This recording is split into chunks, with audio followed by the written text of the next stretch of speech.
Here's an excerpt from an educational video available now at marchingartseducation.com. Learn from the experts and take your group to the next level. Use coupon code FIRST to the 50 to get $10 off this video at marchingartseducation.com. The excellence factor is there are moments, and again, the new judge sheets help us with that, where you can plan to have this choreographic idea, and there are times where you're allowed to have the emotional value, and your body lines may not all match, right? And there may be, and that's a crafted idea though, and you have to hit them over the head that this is a choice, and this is a crafted and sculpted idea, and we're not all going to look the same. But that doesn't mean that your feet can't look, they're still going to know that your foot's flexed and half of you are pointed. You're going to get called out. So there's where the excellence sort of, I mean, you can't get away with it, right? You can't say, well, that was free form. Well, I mean, you were sickled. You can't do that. So there are still things that you have to follow. There are definitely things that you have to follow. But the excellence factor is you have to make sure that there are moments in your program where you've given the panel the ability to credit the achievement and the excellence and the training. If all of your moments are creative and expressive and Martha Graham, well then, right, then that panel gets stuck and they get stuck on, well, how do I, that's so much out there. It's all out there. And, you know, then we as directors or designers go into critique and we're saying, but look what all they're doing. All of that matters. But you have to make sure that there is still an excellence box on the sheet. The achievement still absolutely matters. So what I have found is finding the times, like that's where I go back to the visuals and the choreography, where to me those are different ideas, where those visuals, hey, there's a 12 count hold, let's put some band body in and the guard's all going to stand and do a big hit, right? Those are your excellence moments. And those are like spot on clarity there and in the box. Then those should look somewhat different than your planned arrivals of choreographic nature that are expressive and to the box, and maybe there is some organic nature to it.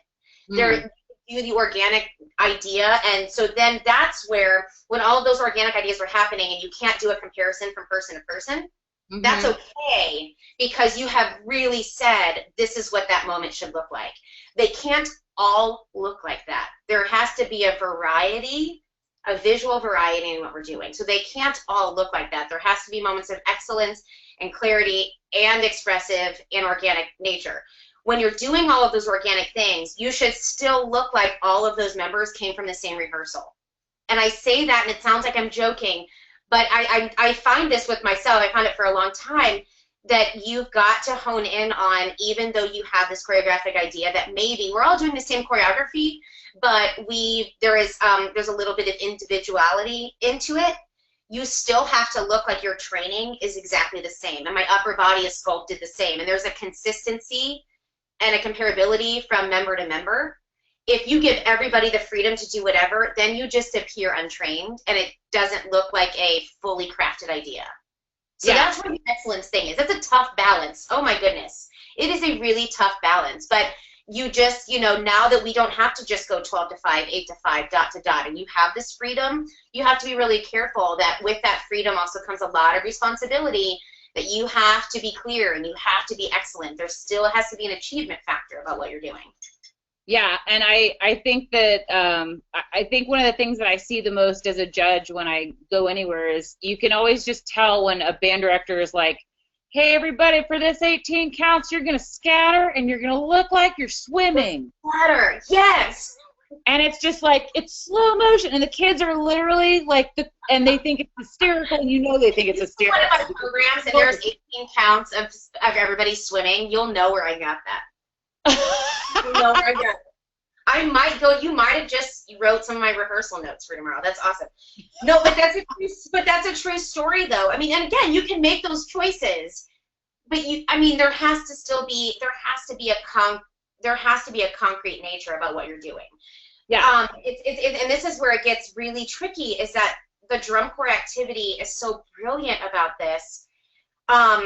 And the negative part about that is that every high school band in America and every high school band director in America goes and watches and says, oh, right. Well, the Blue Devils just run for 50 counts. I can run for. No, it doesn't. That is a brilliantly crafted, sculpted thing, and that is trained, and they understand. They're not just running.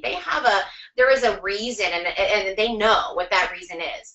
And so there's motivation behind it. So I think that's where people get caught as well, as they see the drum corps activity really pushing the boundaries in that regard, and then they try to take that home, and to them it just looks like everybody's running random for 50 count. Well, it's not. There is a reason and, you know, a motivation behind that, and so it's finding that motivation that's really, really, really important. I like to call that my spine.